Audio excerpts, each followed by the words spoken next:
Thank you, everyone who's joining us for the kickoff of Better Off in Billings this week. We are so excited. Of course, we'd love to be in person, and I think we'll certainly be bringing that back in the future. But for this week, we decided to do kind of a series of webinars over the next 4 days and really celebrate Billings. But every year at Better Off in Billings, if you've been with us in the past, we always start off with what is the state of the workforce? What does it look like? And we've certainly had an odd year. And so we've asked Barb Wagner, the chief economist for the state of Montana, to join us this morning. Barb's been with the state for about 14 years, as I read it, and she leads a team to execute public policy, economic, and workforce priorities. Barb has published several studies on employment compensation and actively advocates for the greater use of benefits as a tool for employee retention.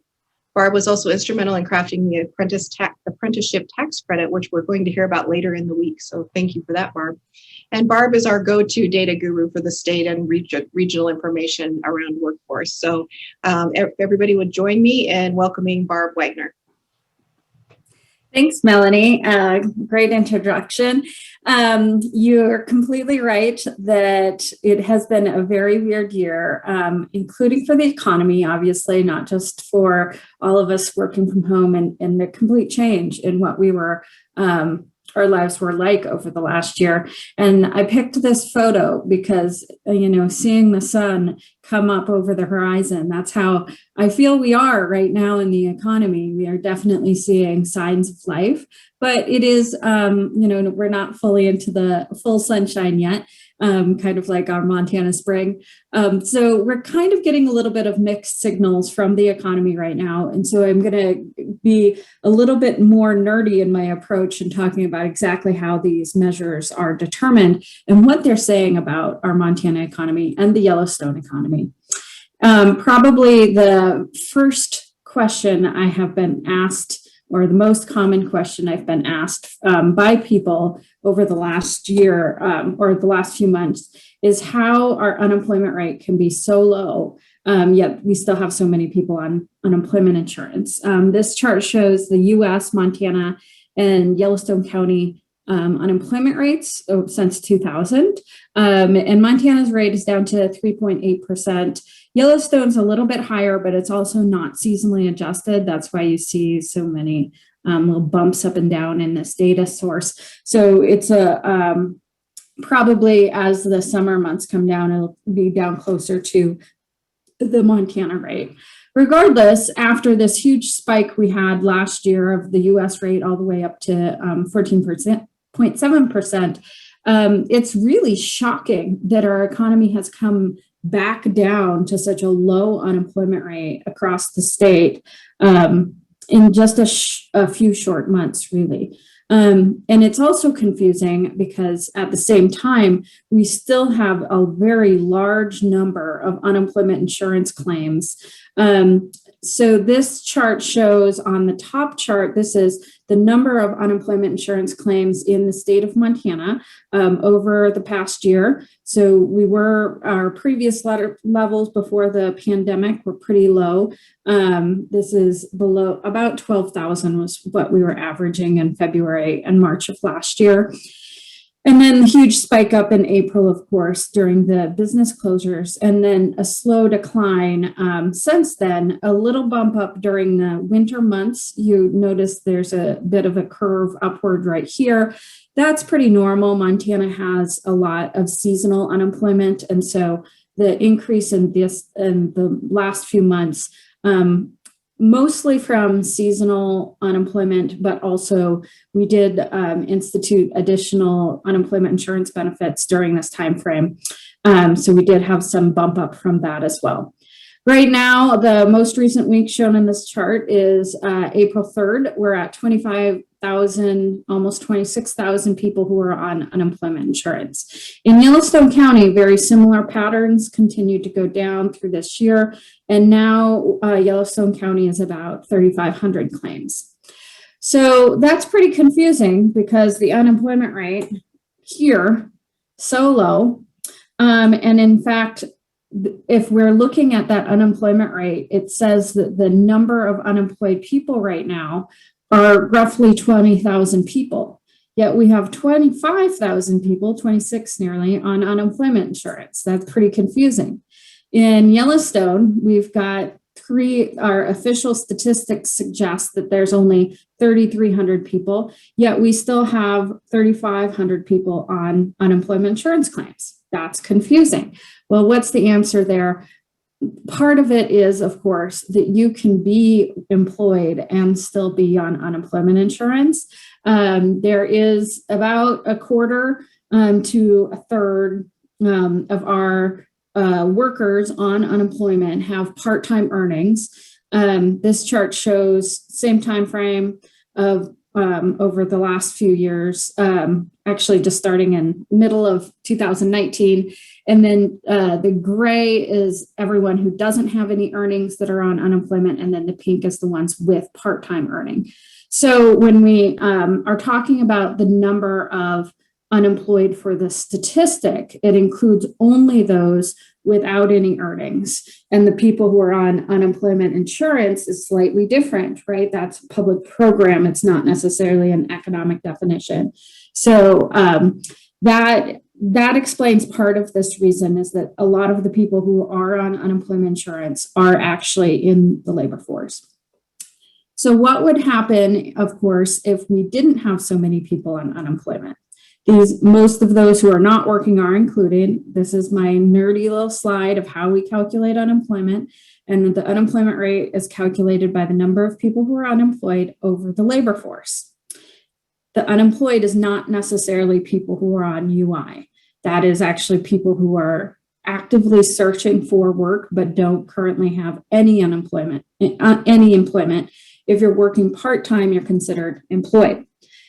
So if we are to detail that out, we would take everybody who's on unemployment insurance, minusing out the people working on unemployment insurance, and then we'd add the people who are unemployed and looking for work, but who have not qualified for unemployment. So that's a little bit more confusing, but basically we're just taking out this employed factor and we're just breaking it out to compare it towards the UI program, which is, again, public policy versus an economic statistic. The issue here that we're having right now is that normally about 2/3 of our people who are unemployed are actually not on unemployment insurance. During typical times, the rules to qualify for unemployment are much more strict than they have been recently.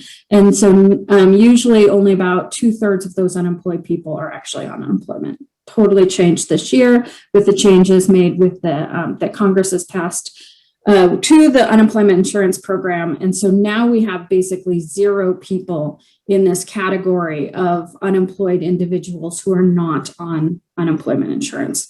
So that's the other half of this. How can we have such low unemployment rate with such high unemployment insurance program participation? It's because, one, we've expanded out the program to include more of the unemployed, and then there also are a lot of people working on unemployment insurance.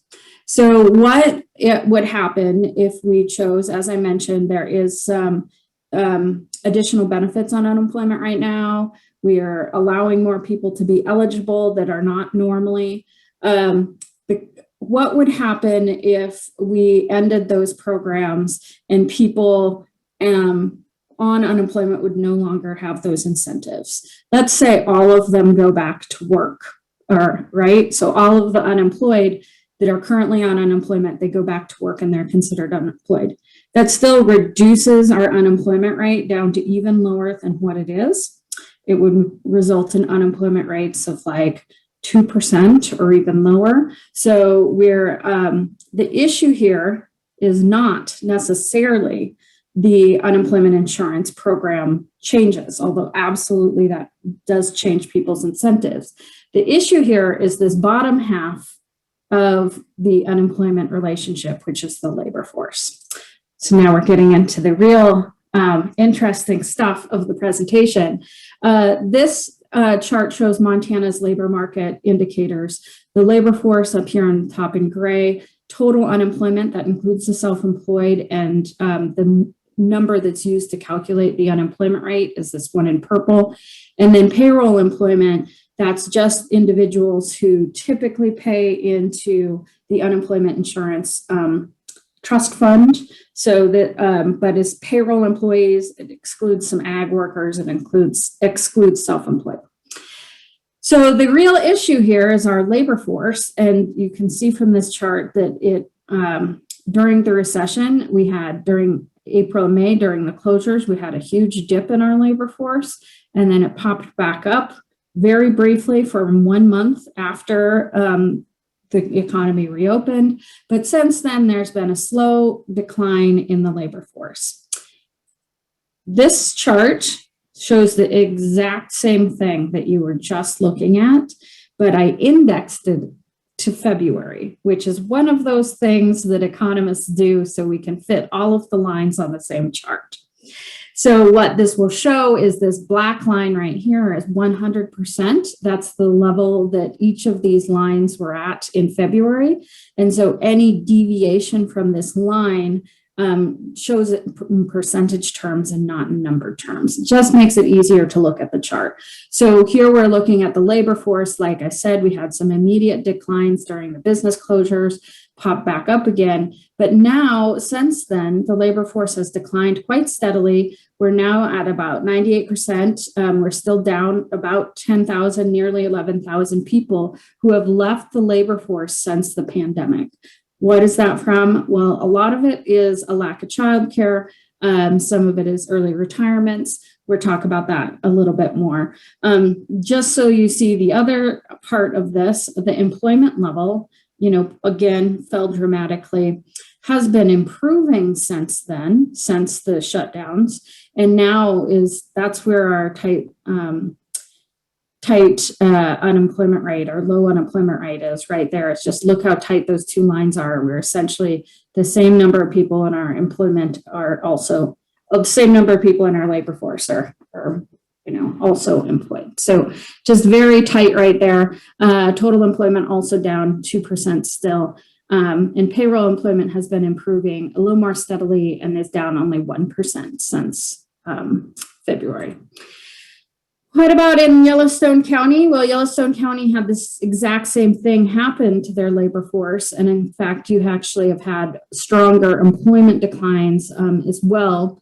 And kind of the Yellowstone County employment declines follow the labor force declines that we see in the rest of the state, which is a little bit odd. I don't have a huge explanation for why Yellowstone County's employment looks so much different than the state's, but your labor force participation or just labor force overall looks exactly the same in that there was this dive down during the closures, a pop back up, but then since then, the labor force has declined in Yellowstone County. You now have 2,300 people less available to work than you did before. That's down roughly 3%. And then again, your employment for some reason has also declined. It's probably related to some regional things that are happening with Colstrip that you have not had the same sort of employment gains or recovery that the rest of the state has. But in the current data indicates that Yellowstone County is down 2,300 jobs, still 3%. But here's the weird thing, right? Like why unemployment rates are so low during this time, even though you've had this drop in employment, your number of unemployed people in Yellowstone County, the number of people who are out there actively searching for work has actually declined by 63 people during the recession. And that's because those individuals who did lose their jobs, they left the labor force instead of remaining unemployed. And I spoke briefly about the unemployment insurance program. One of the reasons why economists tend to support expanding unemployment insurance benefits during recessions is to avoid this labor force issue. Getting people back into the labor force is pretty difficult. And so by putting them on unemployment insurance, then it allows individuals to stay in the labor force and stay in that unemployed category rather than being in the out of leaving the labor force completely. So that's typically why economists are more favorable to expanding unemployment insurance during recessions. I think there is some important questions about that, about unemployment insurance right now that have been raised by the legislature or being asked even across the country and the state about how the expanded eligibility has affected our labor market. But I think the biggest issue here is the labor force, and that we've lost a lot of people out of the labor force in the last year. And that's a pretty big concern for us. It's been, worker shortages have been an issue in our state all along, and certainly COVID has exacerbated that.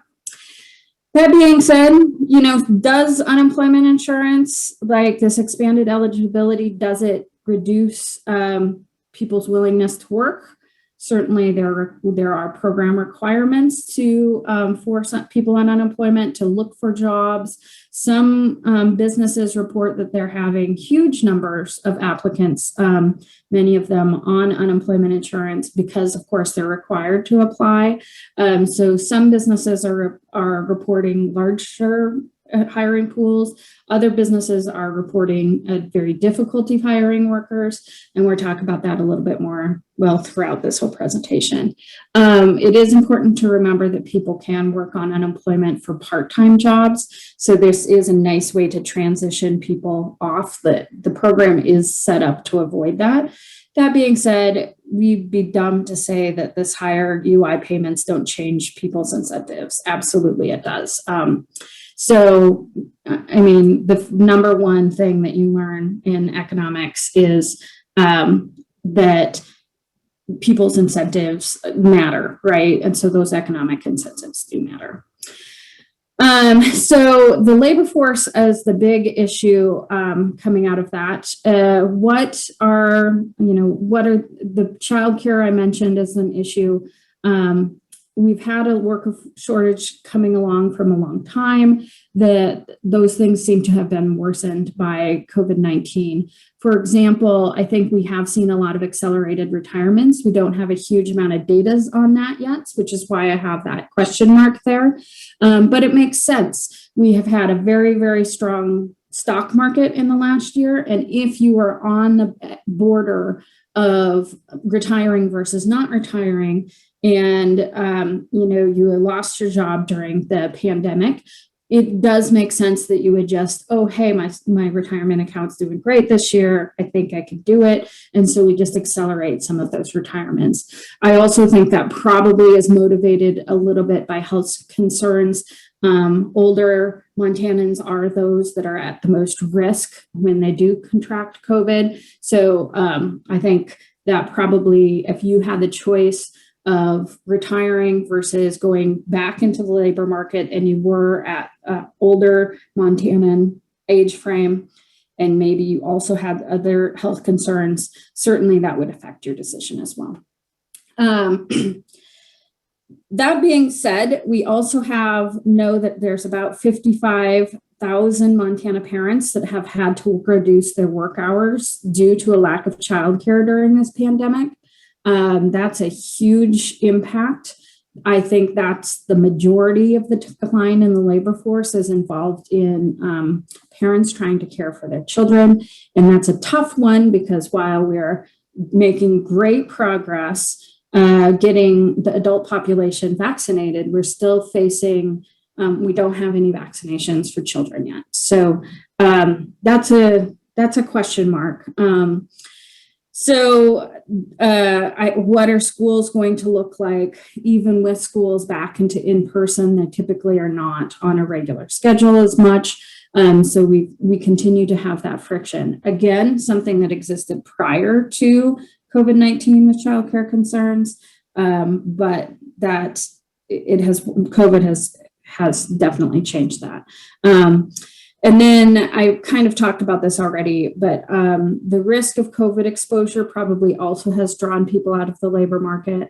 If you are an at-risk population, like an older population, you probably are less likely to want to return to the labor market.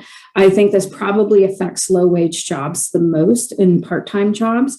If you are, an older Montanan, for example, who might work retail during the winter months around Christmas, or you do any sort of indoor work on a part-time basis, and you are at an at-risk category, I think those individuals are just less likely to be willing to work these part-time jobs. And again, that's just because incentives matter. Is the risk worth the association or exposure that you get in those situations? So anyway, so I do, if you want to hear more about that or don't feel like I've explained it fully, you can. Our most recent EAG article goes into this labor market issue in greater depth. Here's the full direct link. If you go to our website at lmimt.gov, it's actually right here in our banner. 2020 hindsight is what it's at. It also covers some performance of industries and things like that. But I thought this was a great article to kind of cover the labor market challenges that we've been seeing. And to be honest, that will be something that we need to focus on in the next few years to bring in all those Montanans back into the labor market. And I think I've covered most of these already. How do we fix that moving forward? Well, it's a huge challenge. It's the same challenge we've been facing for, the whole reason you created Better Off in Billings, right, is to recruit more workers to the community. And it's hard. It's hard because some of these are just not affected by economic reasons as much. All of these suggestions here focus on things that are not necessarily economic in nature. We have to worry about widespread vaccinations. We have to figure out childcare and schools, how parents can manage both. Remote work, I do think, offers a big solution for Montana. And Governor Gianforte has talked about this a lot in his campaign about how remote working allows us to recruit from everywhere, including recruiting from rural areas, but also recruiting out-of-state workers to come support our economy. So that is a good option as well. There's a lot of businesses that are still not fully comfortable with remote work. I think we've obviously done a great trial of it. Some businesses have responded very positively, others have not. So overall, I think that what I've heard from businesses is a greater productivity with remote work. But again, I think this often depends on how comfortable a manager is doing remote managing. So that kind of, we talked a little bit about why I can't find workers. It seems like a natural segue from what's going on with the unemployment rate, or naturally segue into what the real question is, right? For businesses, why can't I find workers? And again, this does seem to be split in our economy. We've heard a lot from businesses who say their hiring pools are very, very large. We've also heard from employers who complain that they can't get any applicants and can't find workers. And I do think that the difference here is probably the wage that they're offering in the job. We've talked about why all the labor force declines, but what we also need to talk about is simply the higher reservation wages. People haven't realized that Montana's wages have increased significantly in the last year. That's pretty weird. You would think that during a recession, we don't have wage growth, but in fact we have, and I'll show you the next few slides show you that. And yes, also the higher UI payments do change that incentive. There are higher reservation wages then. That's what economists call it, reservation wages. But that's kind of, how much do you need to be paid in order to enter the labor force and or to accept a job?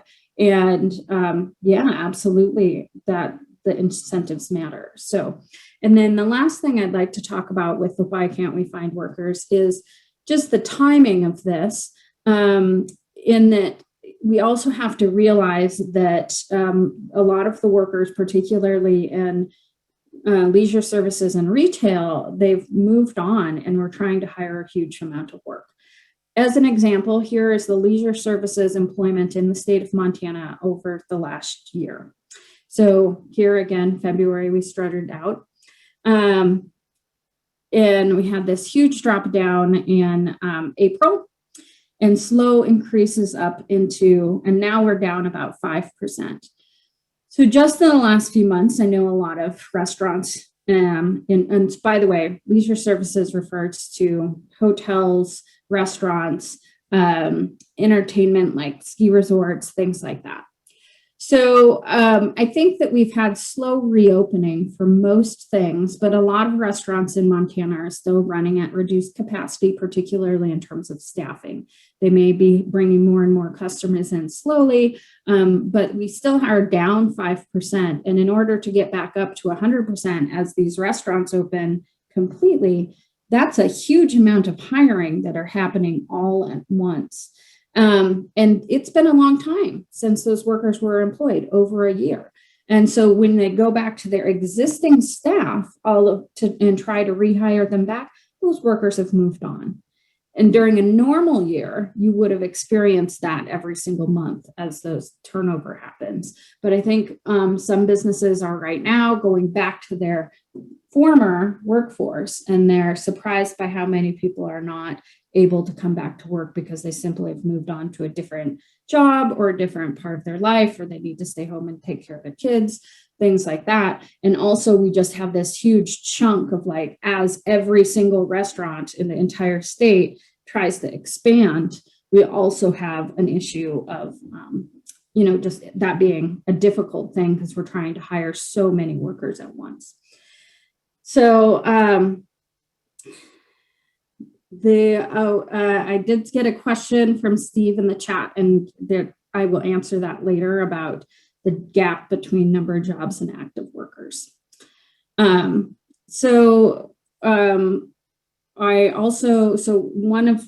back, why can't we find workers? Well, we covered the labor force declines. We've talked about this reopening, lots of hiring all at the same time. So let's talk about what happened to Montana's wages over the last year. Because again, this is kind of a crazy thing. In the last year, Montana's average annual wage has increased by a lot, nearly $4,000 just in 1 year. That is a 7.8% growth. Now, Montana's wages have been growing pretty quickly. We're one of the fastest states in the nation in terms of wage growth over the last 10 years. I think we're ranking 7th right now. But normally our average annual wage gains at about 4% per year. So this 7.8% wage growth is pretty high, particularly given the fact that we are in the middle of a recession. Now, some of that is because the low wage jobs, particularly those in the leisure services like restaurants, were the most likely to be affected. And so by reducing the number of low wage jobs, that pushed the average up. But that is not the only thing that's been happening. For workers who have retained their jobs in Montana over the last year, those workers have had very, very strong wage growth. This shows the total amount of wages. So if you took every single dollar paid out in wages from a payroll job and you put it all into one big pot of money, this shows how that pot of money grows or gets smaller, typically grows.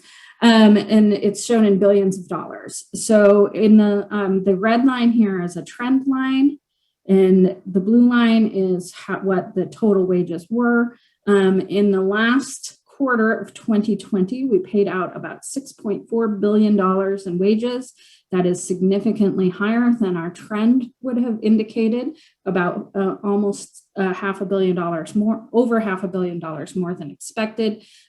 So we are still down jobs. We're still down about 7,500 payroll jobs, but total wages still have been expanding. What does that mean?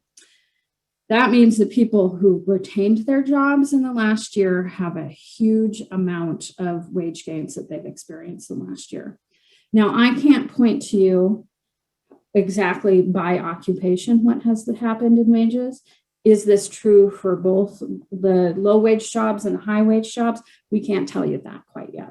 We're just getting this fourth quarter data for 2020. Obviously, it's much higher than we were expecting it to be, above trend. But even in the second and third quarter, we were seeing this wage growth by total wages, which is super, super unusual for during a recession. It's very abnormal. It is a good thing, but can I explain it fully? No, it's just happened in the last year. I think probably what is happening is that businesses experienced a lot of productivity gains with the move to remote work, and some of those productivity gains get passed on to workers. So I think that's what's driving part of it, but can we explain all of it? No, we just simply don't have all of the data yet. So I'm going to take a quick look. I see that there's hands up and a Q&A. Oh, definition of reservation wages. Thank you, Sue Taylor. That I did not do a very good job of explaining that.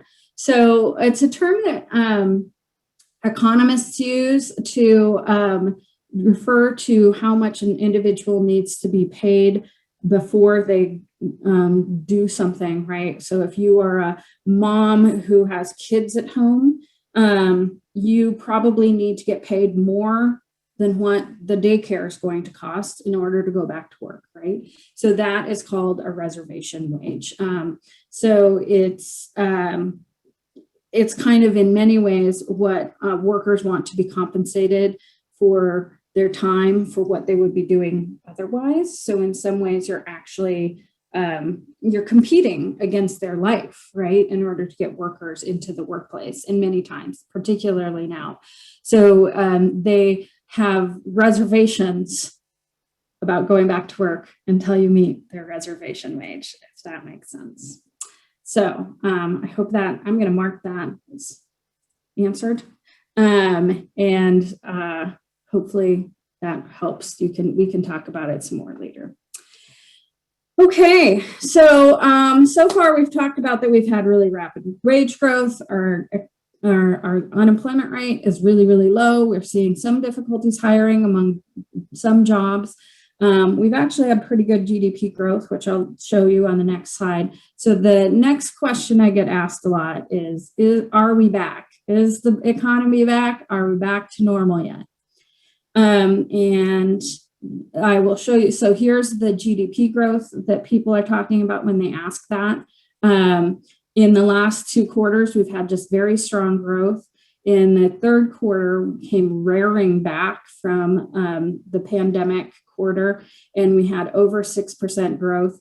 Actually, both the decline here in 2020 Q2 and in the third quarter, economists hate that because it messes up our charts. We can't see very much of what happened leading up to the recession because now our bars are really small because of these big bars here.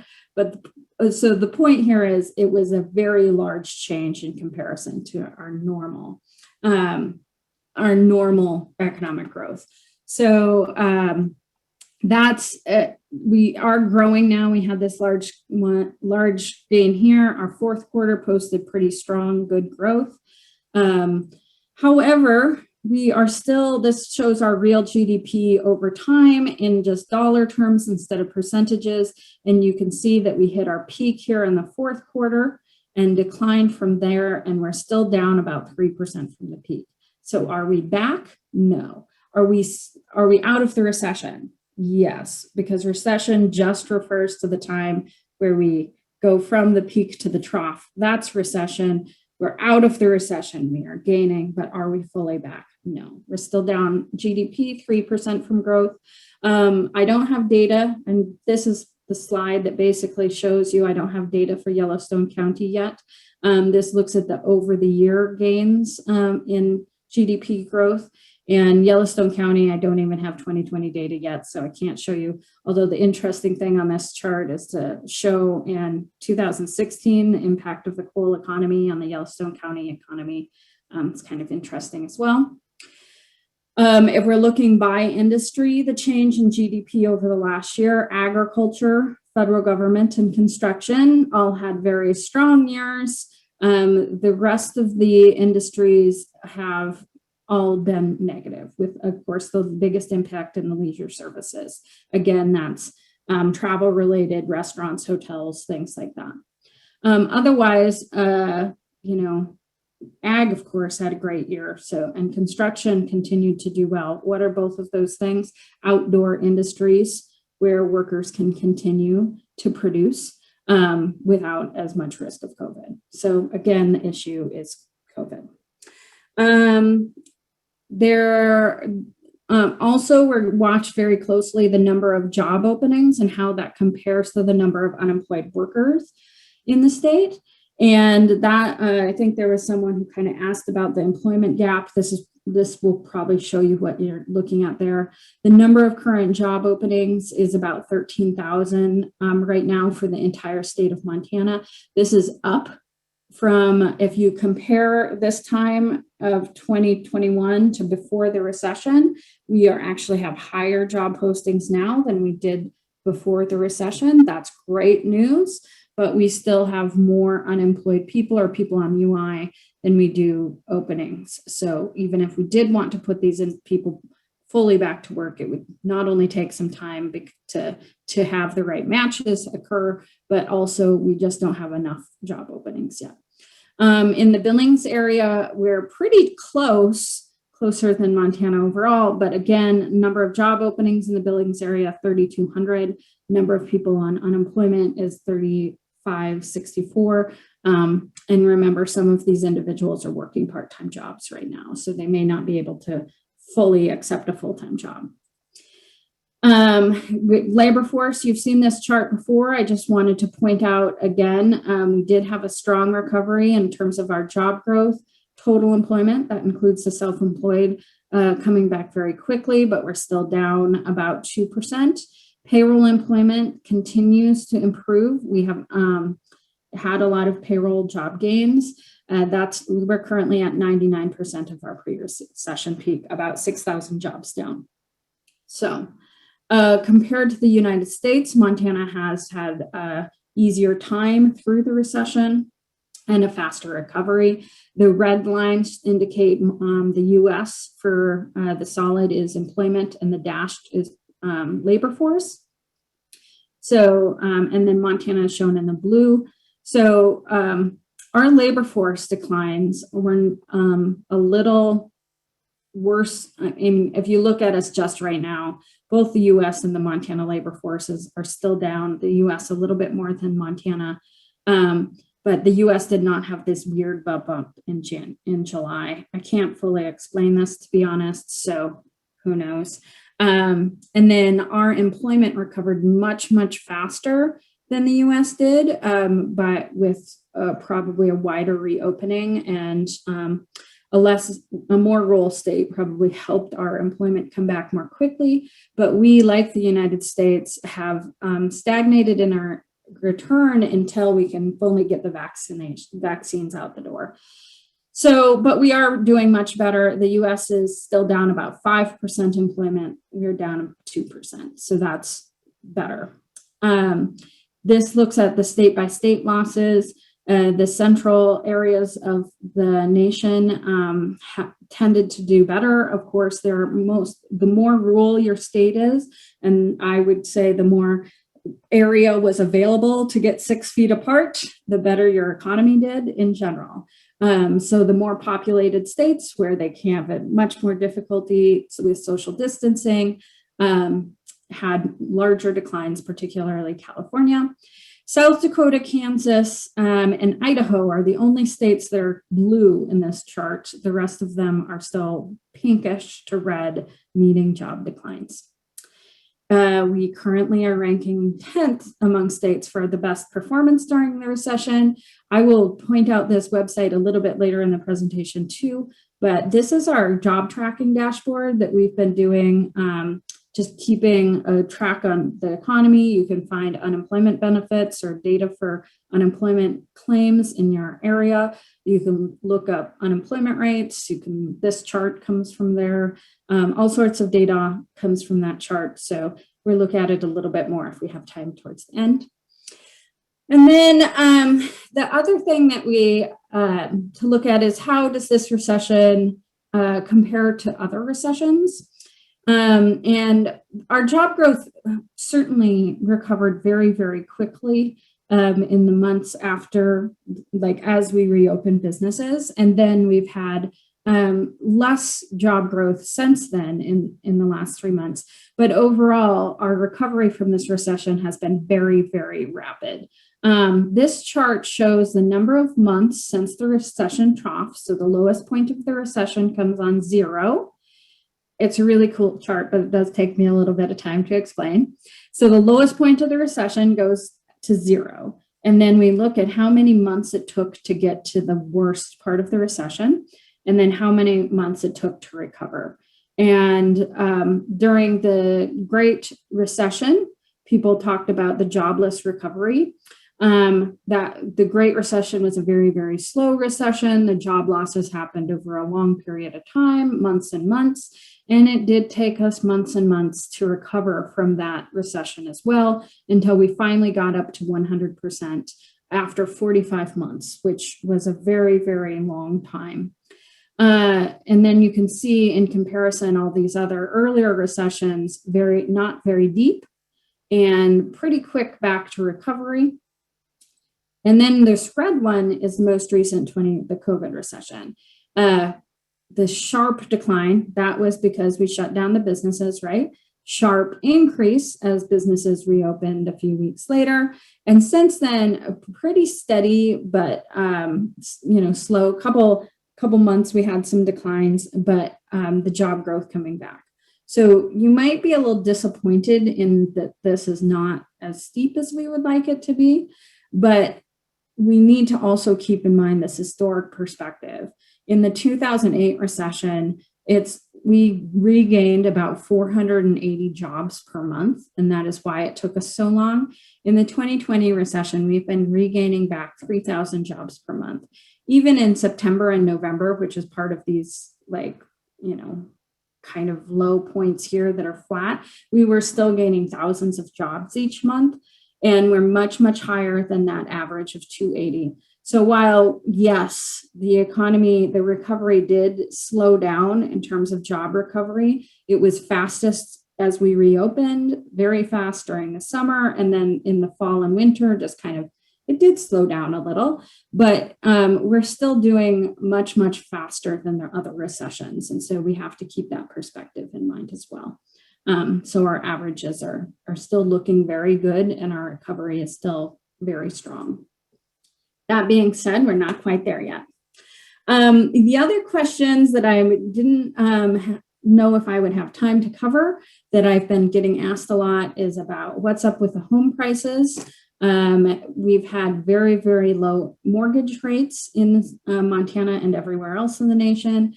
It has really affected home prices, not as much in Yellowstone County, but it has throughout the rest of Montana, particularly Western Montana.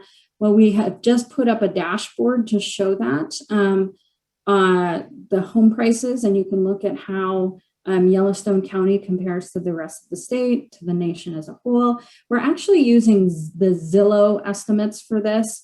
As you know, Montana is not a disclosure state.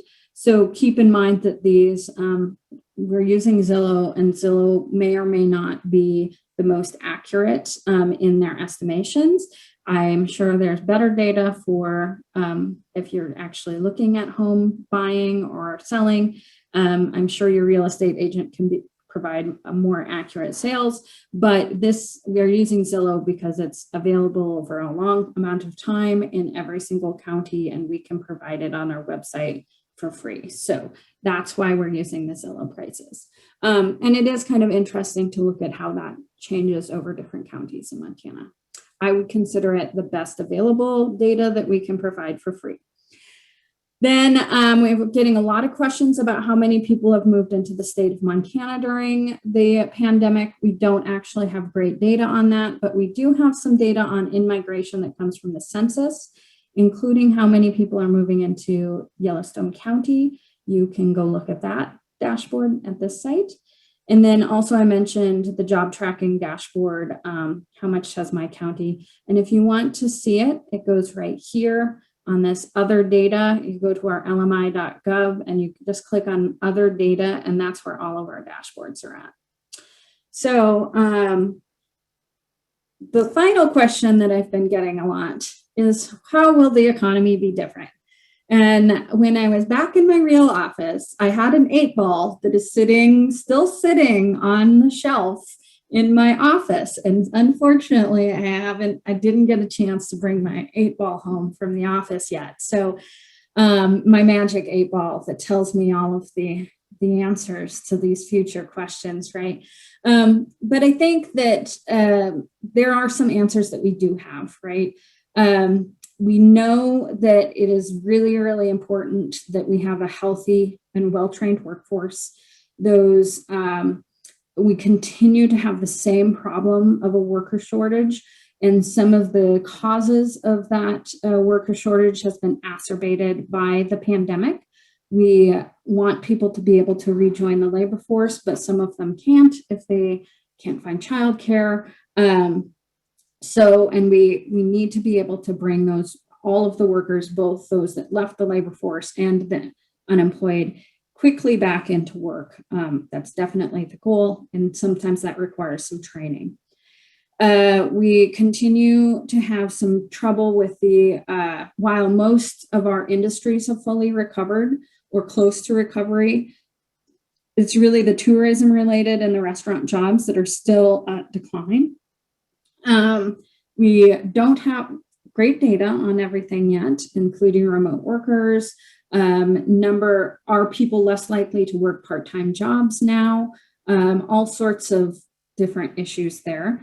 So we know how those are persistent problems, and they probably will continue in the next year. I think the labor force issue is probably the biggest one that we will continue to deal with. Of course, I've been saying that for the last 14 years that I've been in this job. Thanks, Melanie, for that reminder. And so I'm not sure if those problems will ever go away in Montana. So we need workers to continue to grow our economy, and we're going to have to figure out ways to make sure that work works for everyone. And that is my last slide. So we have plenty of time to ask additional questions.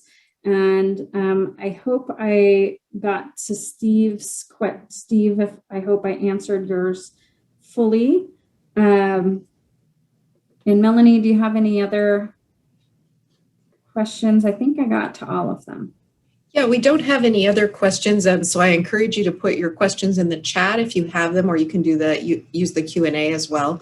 And Barb has about 10 minutes to answer your questions for you. And my question is, that seems like there's a lot of people looking at Montana as a place to possibly move because of the pandemic.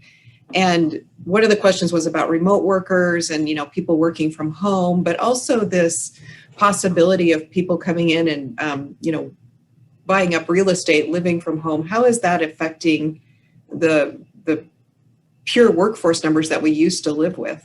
Yeah, so that's a really interesting question. And I'm going to answer the nerdy aspect first.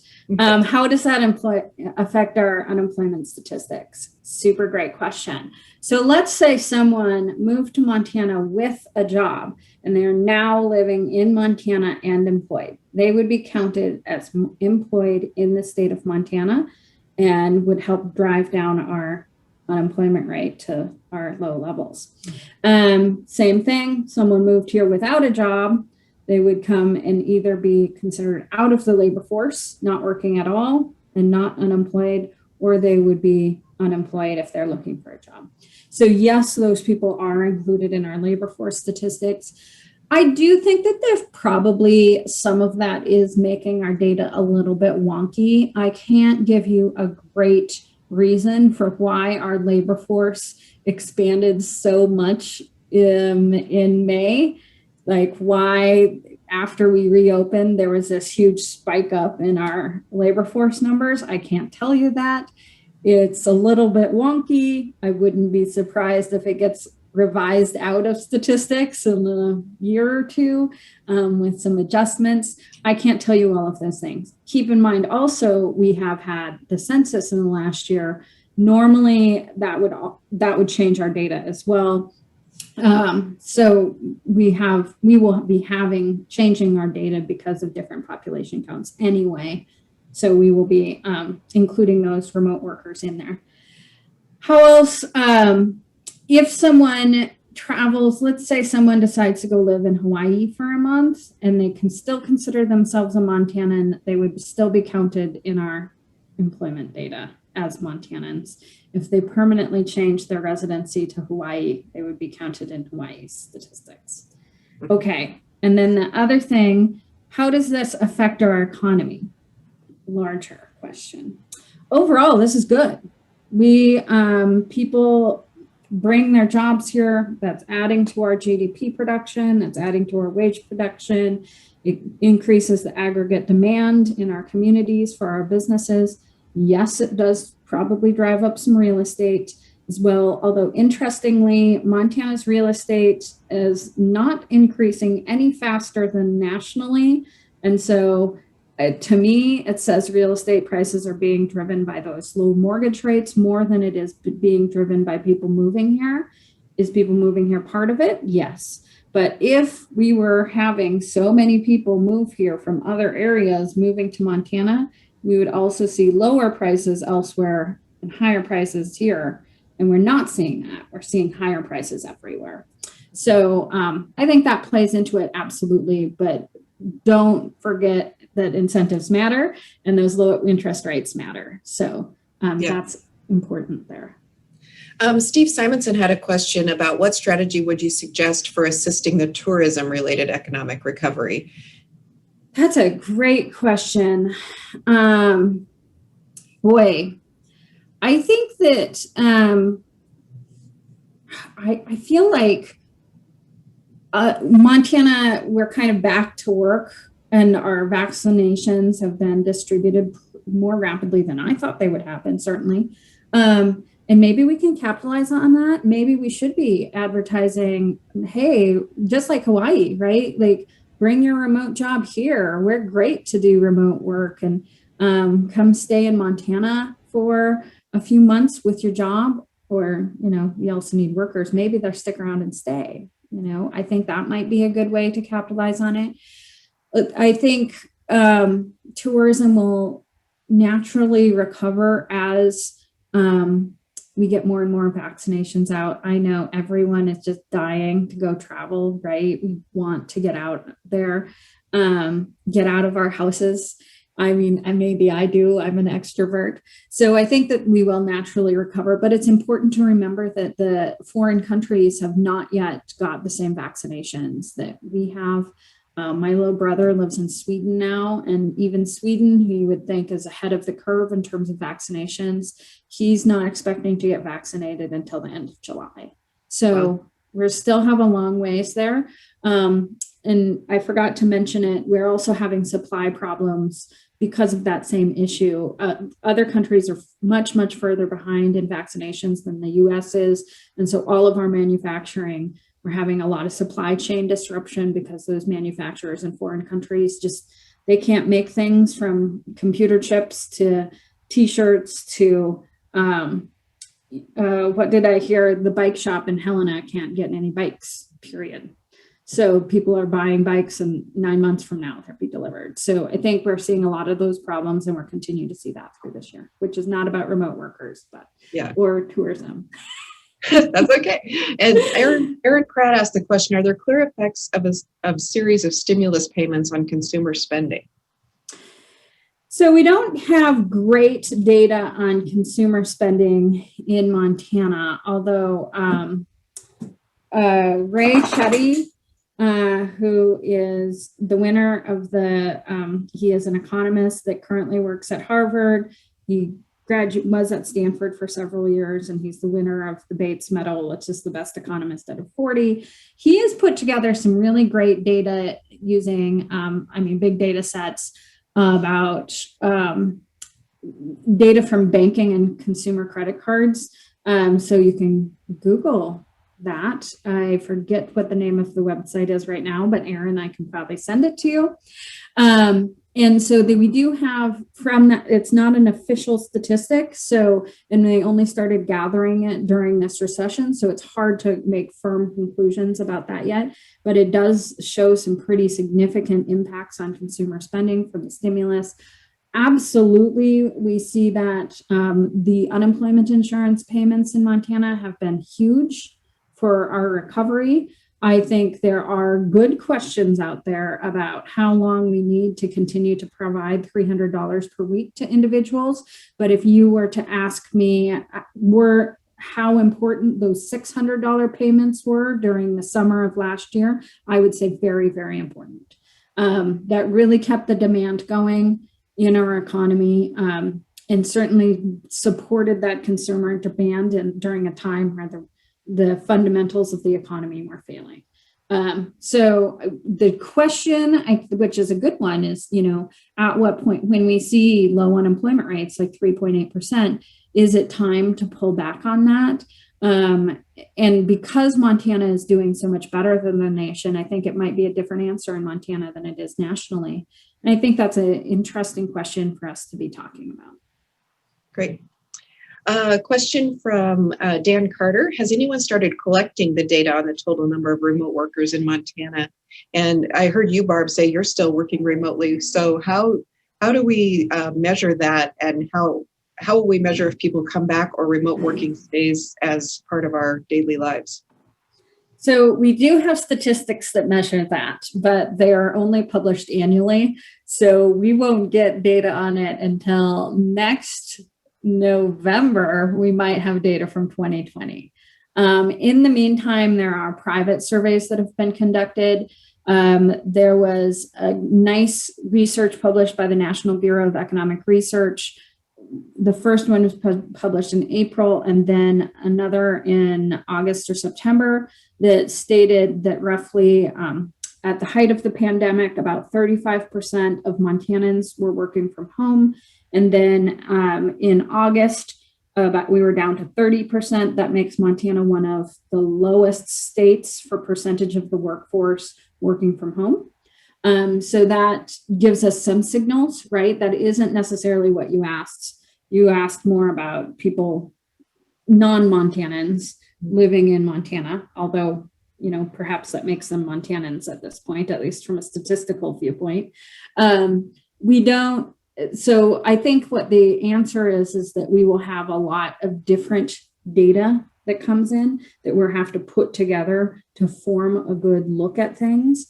I think we're probably, in terms of the number of Montana companies with workers still working at home, we probably are running below average. In terms of number of people who want to move to Montana and live here during the pandemic, we don't have great data on that. In fact, we don't have any data on that other than what we just hear in the rumors. And the rumors would suggest that everyone loves Montana. And of course they do, right? We're beautiful. So we're obviously the best place to live. We all think so. I missed a question from Jen Phelan earlier with job service in Billings. She asked about the work search requirement and if that is going to be reinstated. And she also asked if there's a trigger for extended benefits at some point. So those are both good questions. I believe that we actually have started to reinstate the work search requirements. And Jen, I will send you, I believe we sent out a press release about that, but I will double check that. I know I reviewed a press release and heard it was happening. It's quite possible that it didn't actually get sent out. There's been, obviously a change in administration here at DLI and the state as a whole. So it's possible I'm wrong. I will look into that, Jen, and make sure I get back to you. And then extended benefits. So this is going to be a really wonky, unemployment insurance question. We technically have triggered off on extended benefits. Extended benefits specifically refers to a program that's always in existence, that your unemployment rate is too high And so if that happens, then you automatically trigger on extended benefits, which is 14 weeks of an extension. Montana is past that point. Our unemployment rate is too low to qualify for that. However, we still have what is the stimulus bills passed by Congress, which includes emergency extended benefits and pandemic emergency something. Some letters that are an acronym. Now, those stimulus, the ones that Congress passed to extend unemployment for additional weeks because of the pandemic that were included in the stimulus bills, that was set up by Congress, and I think they're currently set to expire on Labor Day. Great. Complicated answer. That's a complicated process, it sounds like. We have a question from City Councilman Danny Chiriki. Do we have an idea of how much replacing low-paying jobs, unemployment payments affected overall purchasing power? Oh, that's a great question. Yes, we have an idea. Can I give you an exact number? No. Can I give you some hints at the number? That's a really great question. We looked at this a lot towards the beginning of the recession when we were looking at the $600 payments. And of course, with $600 per week, we absolutely were paying workers more than they probably would have worked in their jobs. That was a pay increase for roughly about 50% of the people on unemployment. That's not necessarily the case with the $300 wages, and I haven't looked at that since we set to the 300. So it's hard for me to answer that given all of the changes in the program. But every dollar in unemployment insurance benefits, because it tends to go to a lower wage, a lower income household, and because you're replacing lost wages instead of giving them benefits, you actually get more stimulus from unemployment benefits than you do from every household got the stimulus checks. Those stimulus checks, because if you're a household that tends to be right on the steady, right, then you took that stimulus and you maybe spent some of it, but some of it also went into your retirement savings or things like that, which is great for you as a household. But in terms of economic stimulus, it doesn't help the economy, right? A stimulus means that you need to spend the money in order to generate more demand and get the economy. It's like pushing the gas pedal on the car. You need to get it moving. So unemployment benefits tend to give more stimulus impacts than, say, other types of the benefits like tax cuts or the direct stimulus payments did. And there's estimates that every dollar in unemployment insurance benefits results in $1.9 of economic activity in the economy. In comparison, estimates for tax cuts tend to be a little bit lower at like 1.1 to 1.3. Unemployment benefits sometimes to be 1.6 to 1.9. It does, of course, depend on which household is receiving it. So unemployment benefits are a great way to stimulate the economy because it's directed towards replacing lost income, and they're less likely to spend it, to save it. They're more likely to spend it because they need to for groceries and replace all that lost income. So in terms of type of stimulus, that's certainly we know more about unemployment benefits than other types of stimulus.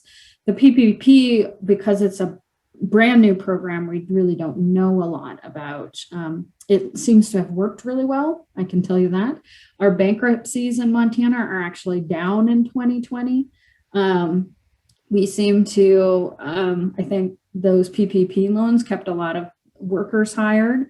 Roughly, I didn't mention this earlier, but our strong wage growth can also probably be attributed to having PPP loans directed towards businesses. But we don't know yet because we haven't collected all of that data and had time to nerd out about it. Yeah. Well, hey, we are right at 11 o'clock. There were a couple of unanswered questions. I don't know if you have time to stay on, if people want to stay on for those questions, Barb. Yeah, I would be happy to answer things. So I just want to, if for people that do need to go, I just want to make sure that you can go, and this has been recorded. We'll put it back off on our YouTube channel so people can watch it again if they'd like to. I also think, Barb, you were going to let us use the slides and so that people could see them if they wanted to. And then I just want to remind people that the other events for Better Off in Billings are on our website at bigsky-economic-development.org, and you can register for those later in the week. But if you have time, we'll answer these last two questions. Mm-hmm. One was, do you have a breakout of first-time workers in the workforce as compared to those that left the workforce? Nope, but I'd love to have that. I actually sent a text to one of my economists earlier about how we're going to start measuring that. Another thing I'm really curious about is Montana has a lot of part-time work, which is a good thing. We actually have the same exact amount of full-time workers that the US economy has. We just have a lot more people in the part-time work rather than not working at all. And I am super curious how the pandemic has changed that.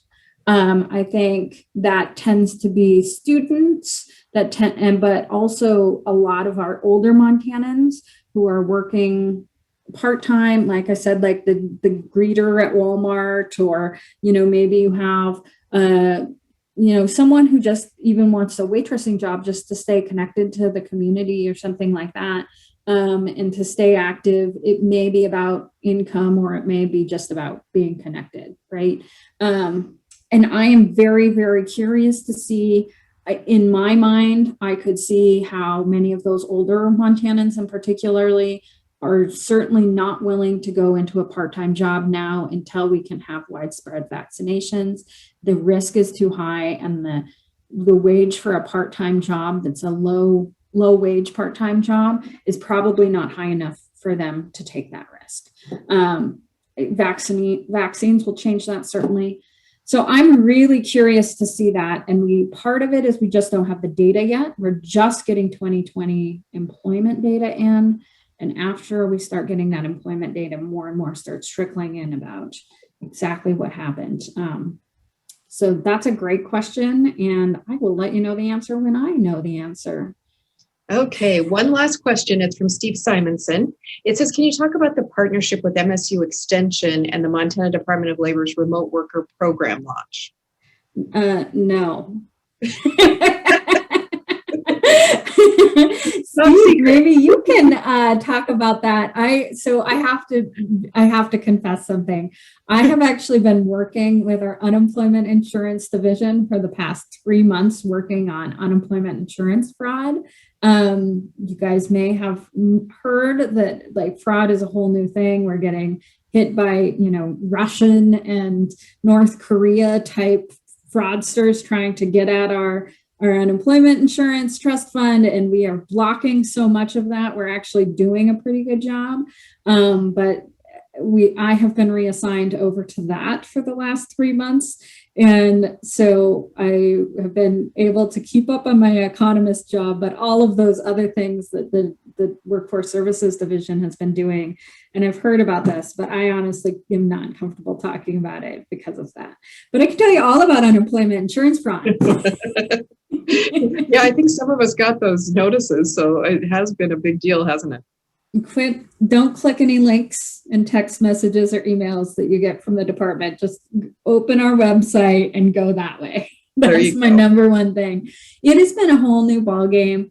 What we used to get for unemployment insurance fraud was, someone kept claiming unemployment or claimed unemployment on their boyfriend or something, or someone went back to work and didn't report it. And we're very, very good at stopping that. The type of fraud we've seen in the last year has just changed so much. It's definitely, criminal organizations that are in charge. And that's why they have me over there, is because it's really about data analytics and doing a lot of technology improvements to stop that. So the department's made a lot of changes, and, other states have been doing that too. And it's, I think they've done a great job adapting, and our current net is pretty good, but it's been a lot of changes in the last year. Yeah. Well, Barb, thank you. So lucky to have you on our side and working for the state as our chief economist. And we really appreciate you kicking off our Better Off in Billings Week. We really appreciate your time.